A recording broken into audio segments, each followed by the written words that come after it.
జై భారత్.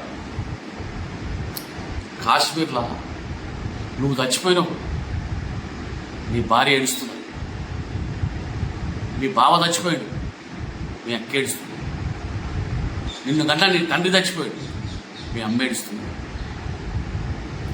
అడ అడగలేదు నువ్వు ఎస్టీవా, నువ్వు బీసీవా, నువ్వు అగ్రవర్ణానివా, నువ్వు అంబేద్కర్ సంఘమా, నువ్వు బీసీ సంఘమా అని అడగలేదు. హిందువైతే చెక్కి వేసి చెడ్డిప్పి చంపారు. అర్థమవుతుందా?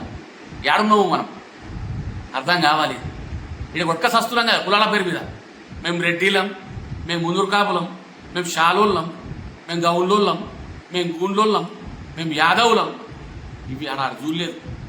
నువ్వు ఎమ్మెల్యేవా, ఎమ్మెల్సీవా చూడలేదు, నువ్వు కార్పొరేటర్వా చూడలేదు. ఓడైనా చంపేసారు. హిందువు, క్రిస్టియన్ అయినా, ముస్లిం కాకుండా చాలు చెక్కేసి మరీ చంపారు. అర్థమవుతుందా దేశం ఎటుపోతుందో? మొన్న వక్ఫ్ బోర్డుకు సపోర్ట్ చేసిన టీఆర్ఎస్ వాళ్ళు కూడా ఉగ్రవాదులే. నీకు అర్థమైందా? వక్ఫ్ బోర్డు కోసం సపోర్ట్ చేసిన వీళ్ళు కూడా, కాంగ్రెస్ వాళ్ళు కూడా ఉగ్రవాదులే. వాళ్ళకి సపోర్ట్ ఇచ్చారు కదా. పశ్చిమ బెంగాల్ ఏం చేసారు? హిందువులను తరిమి కొట్టారు. వీళ్ళు కూడా ఉగ్రవాదులకి కిందికేస్తారు. ఇప్పుడు వాళ్ళకు చంపిన వాళ్ళకి వీళ్ళు సపోర్టర్లుగా ఏర్పడకుండా పరోక్షంగా రాహుల్ గాంధీ దేశం దాటిపోయిన లోపల ఏదో కూడా అవుతా ఉన్నది.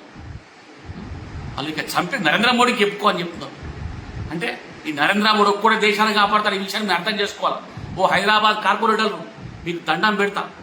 ఆడ మీరు పోయి ఉంటే మీ బతికేమవుతుండే, మీ అన్న పోయి ఉంటే మీ అన్న బతికేమవుతుండే, నీ కొడుకు అయితే నీ కొడుకు బతికేమవుతుండే.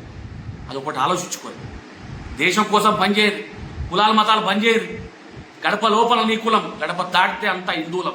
ఈ దేశం కోసం పనిచేద్దాం, ధర్మం కోసం పనిచేద్దాం.